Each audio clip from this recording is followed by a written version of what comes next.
Brahmamudi serial కొత్త తరం రేపటి నుండి ప్రారంభం కాబోతోంది. కావ్యరాజులు చనిపోయిన తర్వాత కావ్య కూతుర్ని అపర్ణకి అప్పచెప్పి ఎంత కష్టమైనా వదలకుండా పెంచమని చెప్తుంది.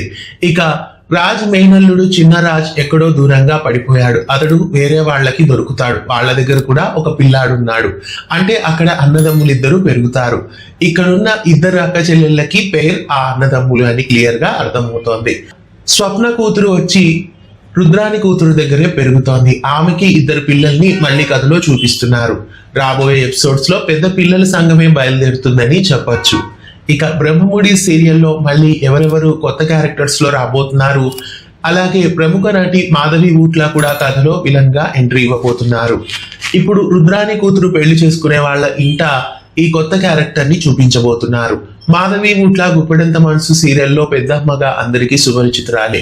ప్రస్తుతం మళ్ళీ ఆమె బ్రహ్మముడి సీరియల్లో ఎంట్రీ ఇవ్వబోతున్నారు. కొత్త ట్విస్ట్లతో, కొత్త యాక్టర్స్ తో, కొత్త తరంతో బ్రహ్మముడి సీరియల్ రేపటి నుండి మధ్యాహ్నం 1 గంటకి మిస్ కాకుండా స్టార్ మాలో చూడండి.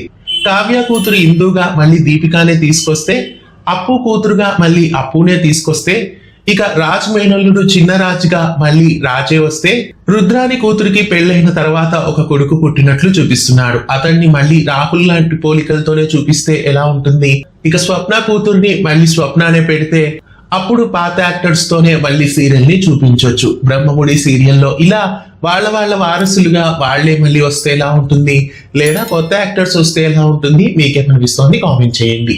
ఇలాంటి మరెన్నో వీడియోస్ కోసం ఛానల్ ని సబ్స్క్రైబ్ చేసి పక్కనే ఉన్న బెల్ ఐకాన్ ని యాక్టివేట్ చేయండి. ధన్యవాదాలు.